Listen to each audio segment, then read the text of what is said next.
Hello everyone, welcome to the show. It is December 7th, 2021, and I'm back from Miami. It's been a crazy time there, crazy time in the markets as well, obviously, as usual. But I got to see a lot of the projects, a lot of the Luna ecosystem, especially a lot of the CEOs, a lot of the upcoming projects. Hope to bring those to this program, let you guys know about stuff, hopefully ahead of time. And also a lot of the other projects too, in terms of all the layer ones, what they're working on, and it's a very interesting time. I'll just say, and of course we'll just give all the information here as soon as I am able to present it to you as well. In other news, just got the booster, so I'm feeling very dizzy right now, and hopefully it'll pass after the day. If I have to end this early, that's the reason why.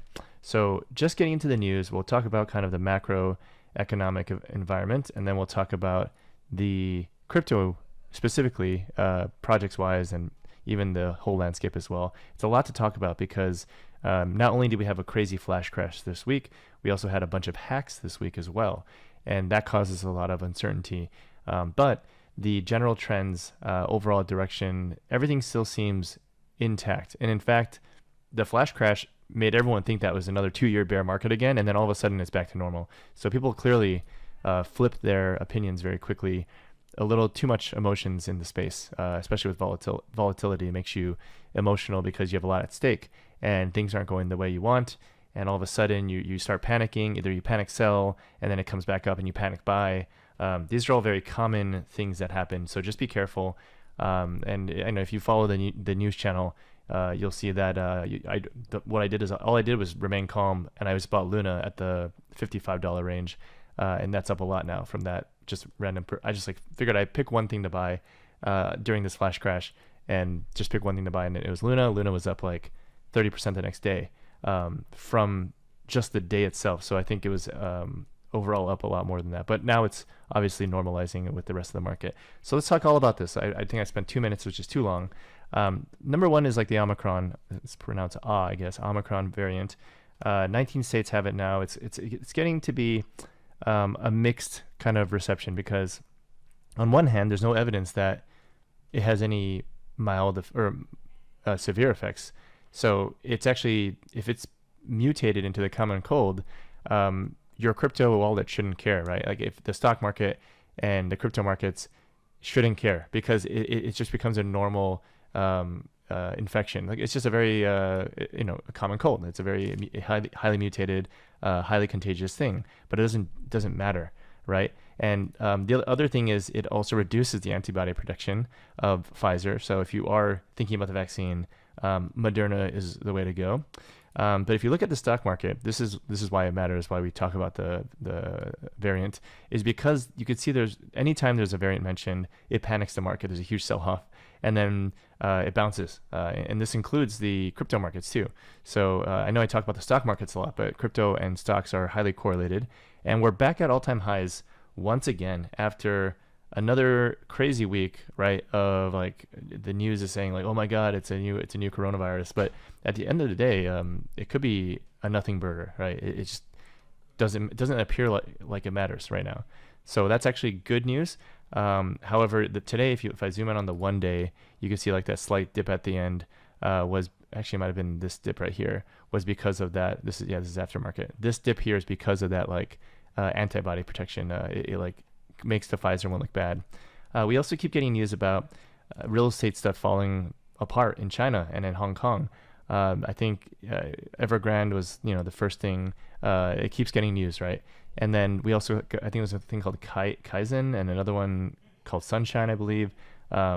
These smaller real estate firms are also dying, and what the concern is it's like a domino effect, just like in 2006 to 2008, where one firm falls and nobody cares, but then another firm falls and then no one cares still. But then all of a sudden, all these other firms start falling, and you realize like, okay, this is because like all these ones are over levered. Did they borrow too much and it can't pay back? And is that a more widespread problem than we think? So that's why that's why I keep bringing it up. But it does matter if this is a longer term trend, right? And what do you do to prepare for it? It just means like, have some cash on the side. Actually, read the last newsletter. I have I think a pretty good section I should probably refer to a lot called Taking Profits. And taking profits means if you see a spike in the price for no reason, if you see an exchange listing, if you see I don't know, like unusual activity with the price, like it goes way past your price limits or my price limits, but don't take my financial advice, obviously. This is not a financial advice program. Then you could diversify into other assets, right? Whether it's cash, which you can put aside for flash crashes like this week, or whether it's stock market, or whether it's real estate. These are all things that you want to do, right? If if you want to buy and hold, that's fine, but you're going to be susceptible to the flash crashes and volatility, which is not something that is, I mean, it's fine, right? If you're well diversified, but if you're all in on one crypto asset, that can be extremely harmful, right, to your portfolio. Here's another, oh, it was Sunshine. So Sunshine misses a payment. This is another Chinese real estate firm. Okay, so let's keep going on. I think I've spent a little too much time on the macro. Nexos partnering with Fidelity. Obviously, Fidelity is a giant financial institution in the United States, and they want to make this more accessible to institutional investors.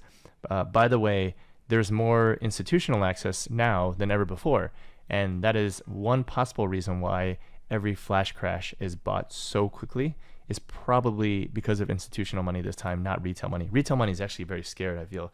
In fact, we'll get to that flash crash when we get to the crypto stuff. Meta, formerly Facebook, had a team that was going to create a cryptocurrency called Novi, and now the guy has just left. It seems impossible for a company like Facebook, with under so much scrutiny with like privacy and social media causing health problems, that anybody would allow them to create a currency right now, right? So this is another kind of almost a nail in the coffin. Like the head of the entire project is leaving. Not a good sign for public companies trying to launch cryptocurrencies. We also have Ubisoft, or I think it is Ubisoft, becomes the first major gaming company. As you know, there's a ton of gaming companies right now trying to do NFTs. This is the first one that's an actual public company, huge company, that's going to use Tezos. XTZ is a ticker.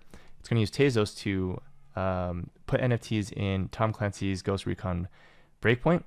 And again, this is just the beginning. This is not the last news you're going to hear about a major gaming company writing data into a blockchain. I'm guessing they chose Tezos because it is quite cheap. I think Tezos was up, I think 30% on this news, up to $5. I should have the chart open. I don't, and I apologize.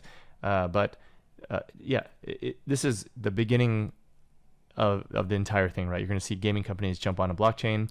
What does that mean, though, for these other smaller projects in gaming? Maybe they get wiped out.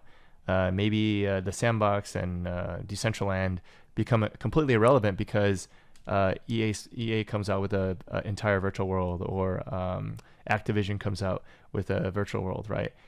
Maybe there's like a World of Warcraft virtual world that has NFT assets that can be traded between other games. All of these things are like probably going to happen. And again, it's just the beginning.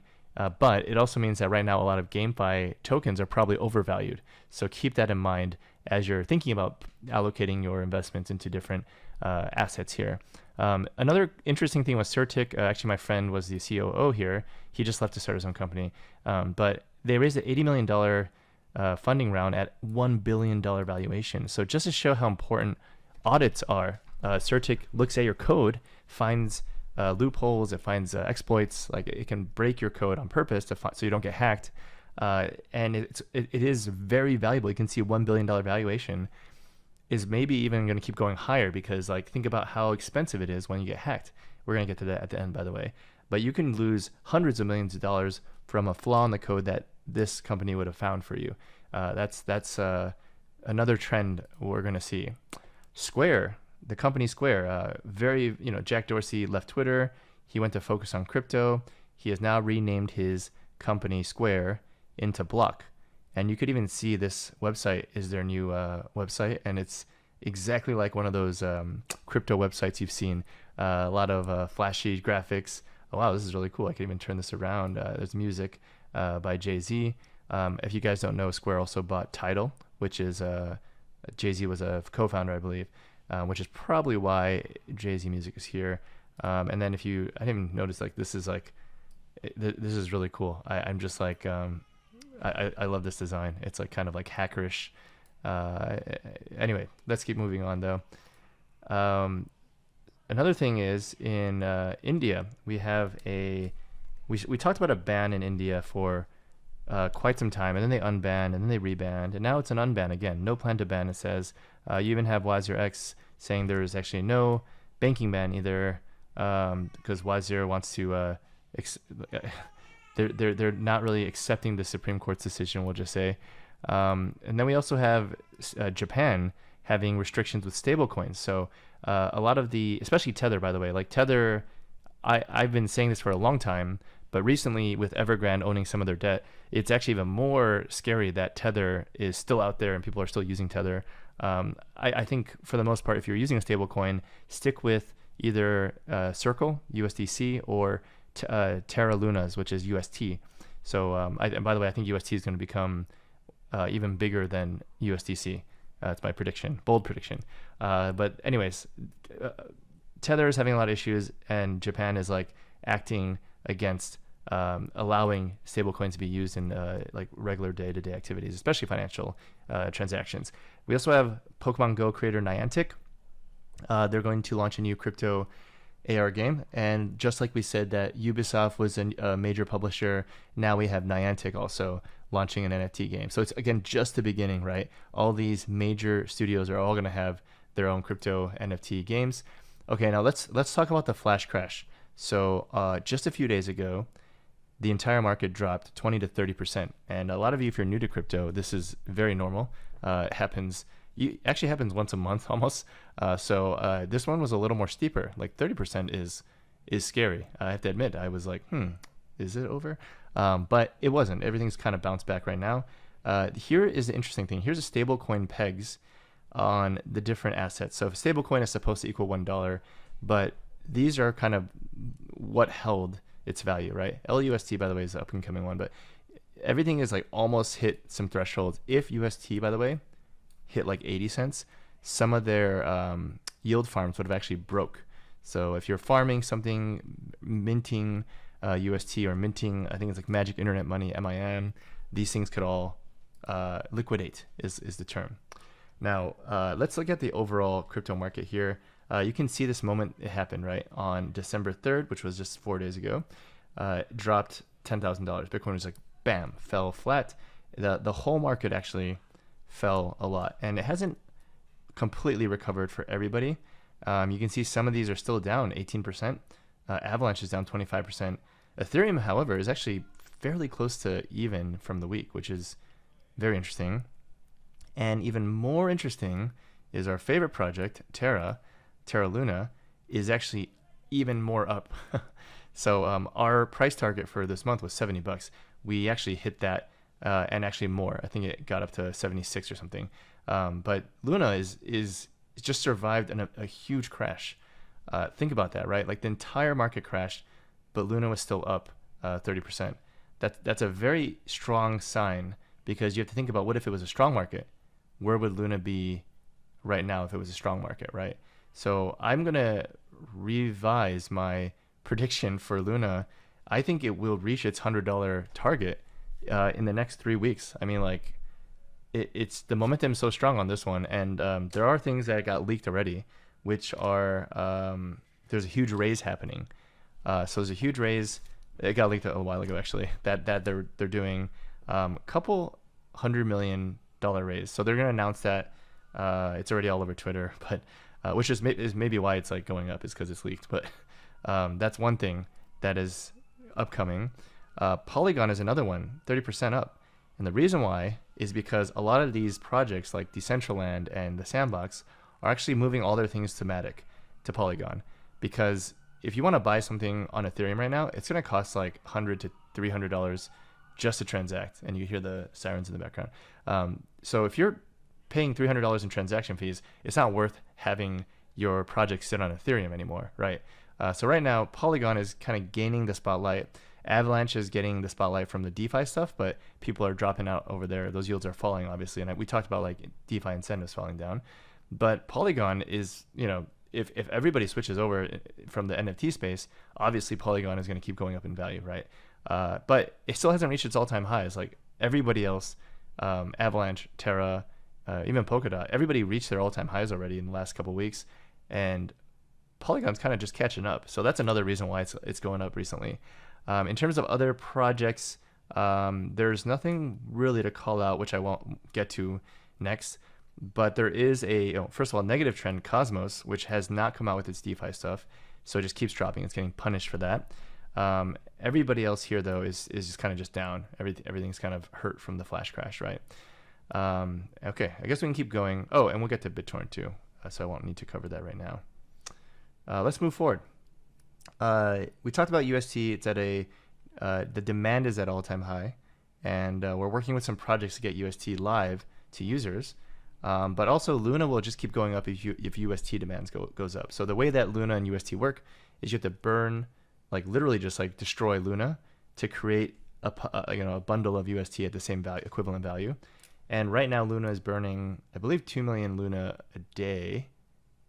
And they're going to have a couple $1 billion in UST created as a result. But what happens right now is a supply crunch. All this Luna is getting burned. There's less Luna in the pool.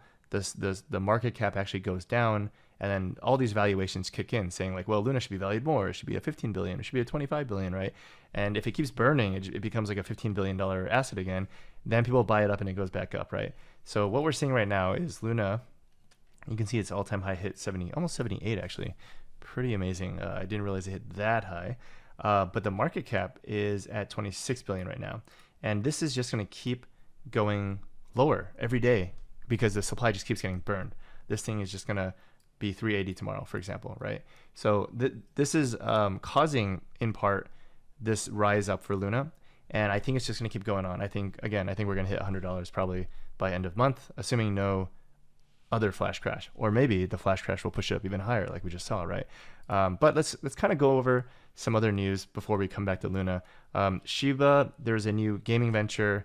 I think this is getting a little overblown because everything has a game now, and not all of these games are going to go live, and a lot of these games are going to suck, to be honest, right? I mean, how can every project be creating a game and have them be good? So SHIB is spiked on this news. You can see it jump like 20-ish%. About 30% actually on that day, fallen extremely a lot. I, by the way, do not condone anything about SHIB because it's just a meme coin, but it actually has been one of the best performing things that we've mentioned on the show, which is a sad thing, I think, because it shows how retail FOMO, retail investors' excitement can drive up things way past their predictions. And then you also have Decentraland, which had a person tweet this out, which was interesting. He only saw 500 people using it. And if you have a product that's been out three or so years, and then you're worth a couple billion, actually it's about $8 billion now, that is kind of concerning, right? Because you want to have user growth, but you also want to justify your valuation. And 8 billion users is not, or 8 billion users would be pretty good. $5 billion circulating cap is very high for only 500 users. That means each user is getting what is that? 1 to 3, like 100 million or 1 billion. No, I can't do the math right now. But each user represents quite a significant 100,000 or 1 million kind of per user, which is a little high, right? I don't think every user is worth that much. Reserve, they launched their. I thought I had a Mana. Oh, here it is. Here's the Mana price chart. It's actually, like I said last week, everything's kind of trending down in the GameFi space because it's been so overheated, right?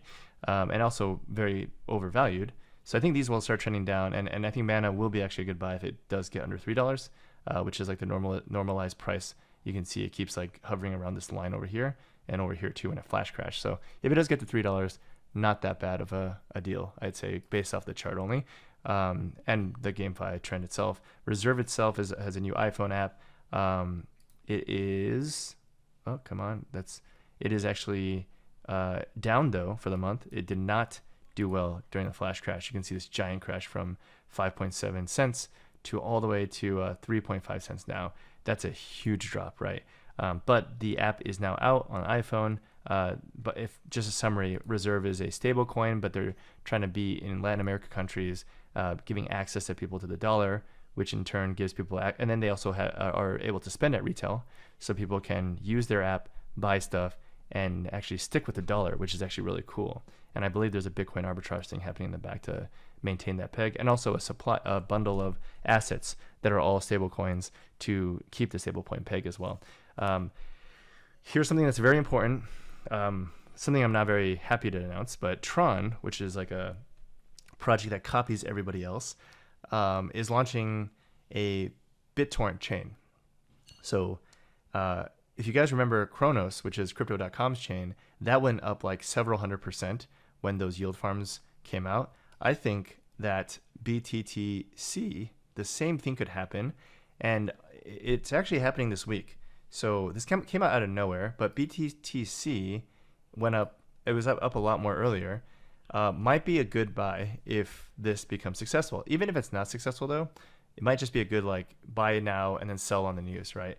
And this is, I will make this a spotlight coin. I'm not very happy about it because I don't really like how Tron just copies everybody.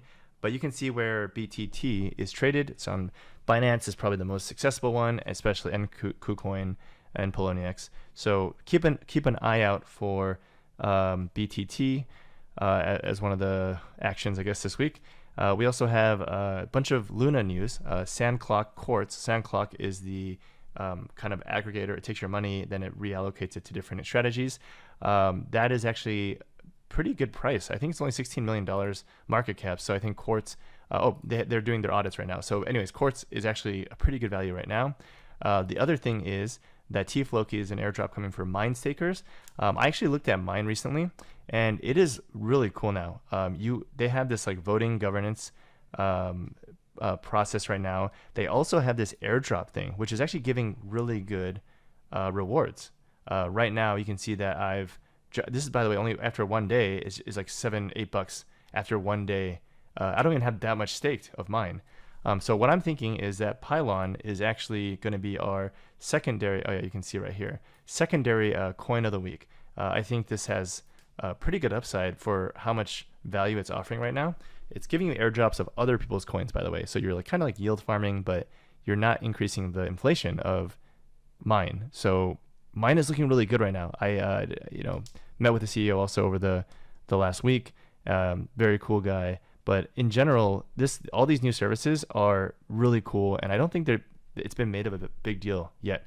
And I'm gonna just, I don't know if I'll add to my position of mine, but it is like it just got hit hard during this flash crash as well.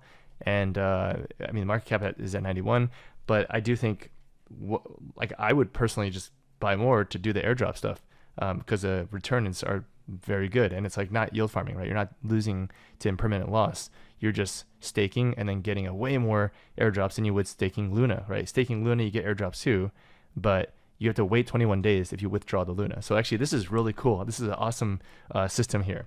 Oh no, I'm running out of time. I have a meeting to catch. Valkyrie is announcing Fan Fury. Fan Fury is going to be like a fantasy sports. It's a decentralized fantasy sports thing. And if you guys follow fantasy sports like I do, I think it's really fun. Basically, it's kind of like gambling, but it also requires some skill. So pretty much like crypto, right? And then also we have Astroport that got delayed. It was going to be our biggest action item. Now it's going to be an action item for next week. So on Tuesday, December 14th, this is in the newsletter, by the way. Check out the different yield farms that you can stake. Basically, you need two assets like Luna, UST, for example, put them together in the pool, and you will get Astro in return. And I think Astro is going to be a multi-billion-dollar project. You can quote me on that. Astroport will be a multi-billion-dollar project, and it's going to be huge. It's going to be a DeFi aggregator on Luna, which doesn't exist right now. There's a bunch of smaller DeFi stuff on Luna, but nothing as big as Astroport. So maybe that should be it can't be the coin of the week because you can't buy it, right? So that's so far it's just mine and BTT is what I want to point out.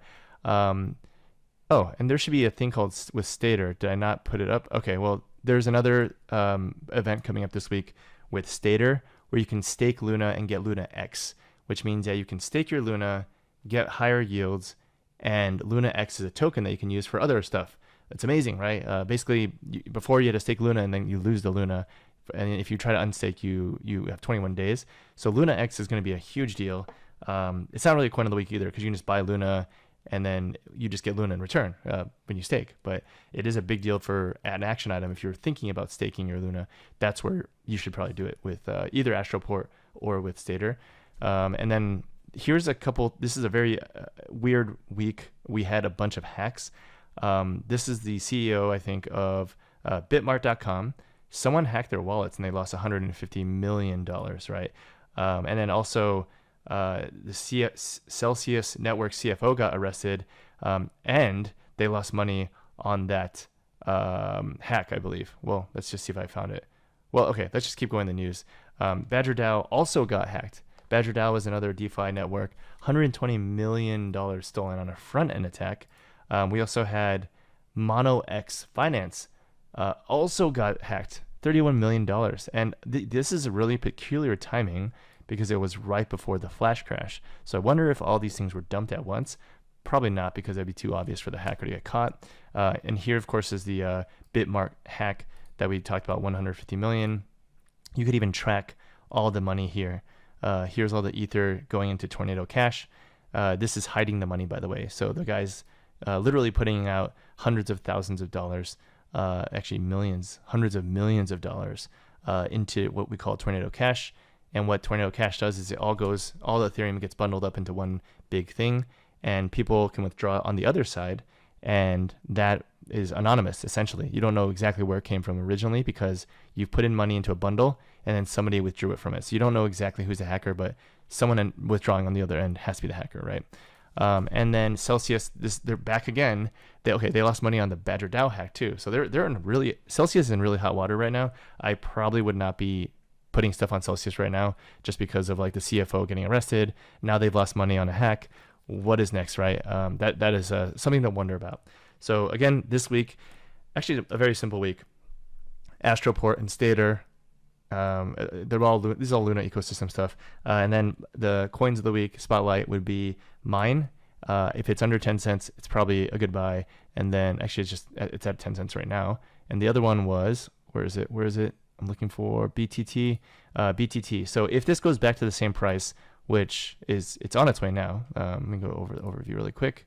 As you can see, my voice is starting to waver as I'm getting the effects of the booster shot. But over down here, you can see it starting to hover down. So if it does fall below this level, this could be a good speculative bet, because if these pools are great, if these pools have high yield, people are just going to snatch BTT up, and it's going to probably go up a couple hundred, not a couple hundred, yeah, I guess a couple 100%, but more likely based off the market cap, like about 200 to 300% range. All right, so that's it for the week. Good luck out there. I know if you've been through crypto the first time, this crash is pretty crazy. 20 to 30% is more than usual. 15% is what I'd expect per month. But this month was a little brutal. But everything is coming back. I mean, Ethereum is almost back. I mean, our top 5 coins are pretty much not that affected, right? Algorand's in there and it's only down 5%. Rose was another one in our top 5 that we talked about. Where is that one? Do I have to type it? Do I have to search it? Rose. Oh man, it's not even in the top 50. Rose, which is good. It means a lot of upside. Oh, it's in the 128. Rose actually is down, so it is down 23%. So it did get affected by that flash crash. All right, that's it for the week. Good luck out there.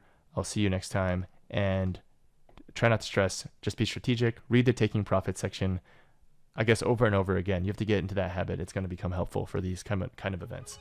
All right, see you guys later. Bye.